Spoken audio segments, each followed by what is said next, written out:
Gum ഗണപതയേ നമഃ. ഓം some Saraswati നമഃ. നമസ്കാരം പ്രിയപ്പെട്ടവരെ, ലളിതം സാഹസ്രകത്തിലേക്ക് സ്നേഹപൂർവ്വം സ്വാഗതം. ശ്രീമദ് ഭഗവത്ഗീതയിലെ 2-ാം അധ്യായത്തിലെ 7-ാമത്തെ ശ്ലോകത്തോടുകൂടെ നമുക്ക് ആരംഭിക്കാം. ഓം ശ്രീകൃഷ്ണ പരമാത്മനേ നമഃ. അഥ ശ്രീമദ് ഭഗവത്ഗീതായാഃ സാംഖ്യയോഗോ നാമ്നേ ദ്വിതീയോऽധ്യായേ സപ്തമഃ ശ്ലോകഃ. കാർപണ്യദോഷോപഹതഃ സ്വഭാവഃ പൃച്ഛാമി ത്വാം ധർമ്മസമ്മൂഢചേതാഃ. യച്ഛ്രേയഃ സ്യാന്നിശ്ചിത്തം ബ്രൂഹി തന്മേ ശിഷ്യസ്തേഹം ശാധി മാം ത്വാം പ്രപന്നം. അർജുനൻ കൃഷ്ണനോട് പറയാണ്, ദൈന്യത കൊണ്ട് ബുദ്ധികെട്ടവനും ധർമ്മവിഷയത്തിൽ വിവേകം നശിച്ചവനുമായിട്ട് അങ്ങയോട് ഞാൻ ചോദിക്കുകയാണ്. ഏതൊന്നാണോ എനിക്ക് തീർച്ചയായിട്ടും ശ്രേയസ്കരമായിരിക്കുന്നത് അതെനിക്ക് അങ്ങ് പറഞ്ഞു തരണം. ഞാൻ അങ്ങയുടെ ശിഷ്യനല്ലേ. അങ്ങേ ശരണം പ്രാപിച്ച എന്നെ വേണ്ടവണ്ണം ഉപദേശിച്ചാലും. നാമത്തിലേക്ക് പോകാം. നാമം 451. വിഘ്നനാശിനി. വിഘ്നങ്ങൾക്ക് നാശകാരിയായിട്ടുള്ളത് ഏതൊരു പ്രഭാവമാണോ ആ പ്രഭാവത്തെയാണ് വിഘ്നനാശിനി എന്ന് വിശേഷിപ്പിക്കുന്നത്. നാശകാരിയെ നശിപ്പിക്കുന്നവളാണ് നമ്മുടെ ദേവി. വിഘ്ന എന്ന പദത്തിന് നാശകാരി, എതിർകക്ഷി, ഉടയ്ക്കുന്നത്, പ്രതിരോധം, തടസ്സം എന്നൊക്കെയുള്ള അർത്ഥങ്ങളാണ്. ഒപ്പം തന്നെ പ്രതിരോധത്തെ നശിപ്പിക്കുന്നവളും തടസ്സത്തെ ഉന്മൂലനം ചെയ്യുന്നവളുമാണ് നമ്മുടെ ദേവി. പ്രതിബന്ധങ്ങളെ നീക്കം ചെയ്യുന്നവളാണ് വിഘ്നനാശിനി എന്നൊരു വ്യാഖ്യാനത്തോടെ തുടങ്ങാം. എങ്ങനെയാണ് ഇക്കണ്ട പ്രതിബന്ധങ്ങളെയെല്ലാം തരണം ചെയ്യുന്നത്? ഒറ്റയൊരു ഉത്തരം മാത്രമേ ഉള്ളൂ. നമ്മുടെ പ്രയത്നങ്ങൾ കൊണ്ട് മാത്രമാണ് അവയെല്ലാം തരണം ചെയ്യുവാനാവുക. അല്ലാതെ വേറൊന്നും വരുന്നില്ല ഇതെല്ലാം തരണം ചെയ്യിച്ച് നമുക്ക് തരുവാനായിട്ട്. തുടരെ തടസ്സങ്ങൾ ശല്യം ചെയ്യുന്നുവെങ്കിൽ ആ തടസ്സങ്ങളെക്കുറിച്ച് പഠിക്കുവാനും ശേഷം അതിനെ അതിജീവിക്കുവാനും ഒരാൾ ബാധ്യസ്ഥനായി പോകുന്നുണ്ട്. അനവധി തവണ ഒരേ ബന്ധനത്തിൽപ്പെടുന്ന ഒരു മൃഗം പിന്നെ ആ ബന്ധനത്തെ അതിജീവിക്കുവാൻ ശീലിക്കുന്നുണ്ട്. അതെങ്ങനെയാണ് ശീലിക്കുന്നത്? അതുപോലെ തന്നെയാണ് മനുഷ്യരും. അതിജീവനം 2 തരത്തിലുണ്ട്. ഒന്ന്, ഉള്ള ബന്ധനത്തെ തകർത്തുകൊണ്ട് ആ ബന്ധന പരിതസ്ഥിതിയിൽ നിന്ന് മോചിതനാകാം.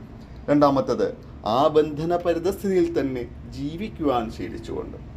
2 തരത്തിലും വിഘ്നങ്ങളെ ഒഴിക്കുവാൻ ശീലിക്കുക തന്നെയാണ്. ജീവിതത്തിൻ്റെ സുഗമമായിട്ടുള്ള ചലനമാണ് അതുകൊണ്ട് ഉദ്ദേശിക്കുന്നത്. ഇനി നാശകാരിയായിട്ടുള്ളവയെ നശിപ്പിക്കുന്നു എന്നുള്ള അർത്ഥതലം നോക്കാം.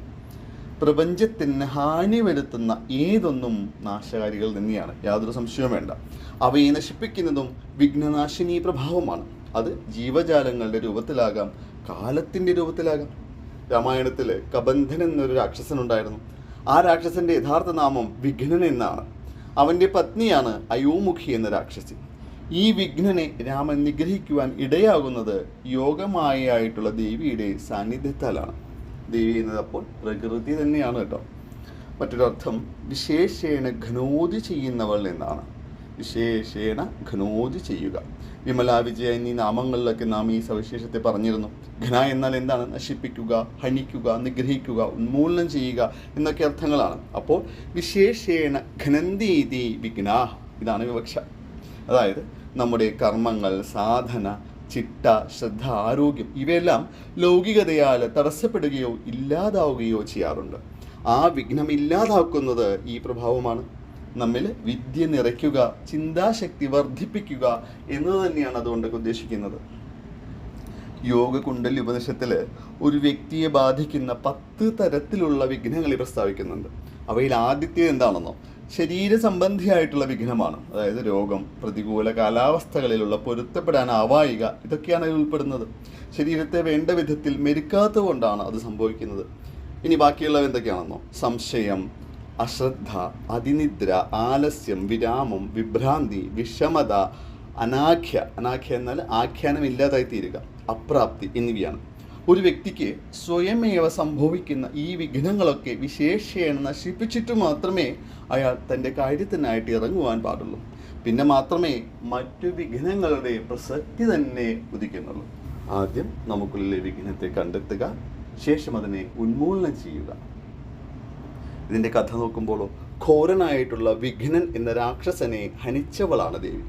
മലയാജലത്തിൽ മുഴുവൻ ഭീതി പടർത്തിയിരുന്ന ആ രാക്ഷസൻ ജീവജാലങ്ങളുടെ ഭക്ഷണത്തിനുള്ള വഴി അടച്ചുകൊണ്ടാണ് അവയെല്ലാം ഉപദ്രവിച്ചിരുന്നത്. അന്നേരം എന്താവും? പട്ടിണി സഹിക്കവയ്യാതായി തീരും അവയ്ക്കെല്ലാം. അന്നേരം അവ ഭക്ഷണത്തിനായിട്ട് കാട്ടിൽ പോകും. ഈ മനുഷ്യന്മാരെയും ജീവികളെയും എല്ലാം ആ രാക്ഷസൻ ഭക്ഷിക്കുമായിരുന്നു. അതേ നാണയത്തിൽ തന്നെ തിരിച്ചടിച്ചിട്ടാണ് ദേവി ആ രാക്ഷസനെ വകവരുത്തുന്നത്. പട്ടിണി മൂലമായിരുന്നു ആ രാക്ഷസന്റെ അന്ത്യം. കർമ്മങ്ങൾക്ക് അനുസൃതമായിട്ടുള്ള തിരിച്ചടി കൂടെ ഈ നാമം നമ്മെ ഓർമ്മിപ്പിക്കുന്നുണ്ട്. നമ്മളിവിടെ അവസാനിപ്പിക്കാം. നാമത്തിലെ ചിന്ത വിഘ്നങ്ങൾ ഒഴിപ്പിക്കുക എന്നുള്ളതാവണം. ഇങ്ങനെയുള്ള വിഘ്നങ്ങളാണ് തന്നുള്ളിൽ നാം എടുക്കുന്ന വിഘ്നങ്ങളെ ഒഴിപ്പിച്ചുകൊണ്ടായിരിക്കണം നാമത്തിൻ്റെ പരിമളം ഉണ്ടാകുന്നത്. നമസ്കാര ശബ്ദം.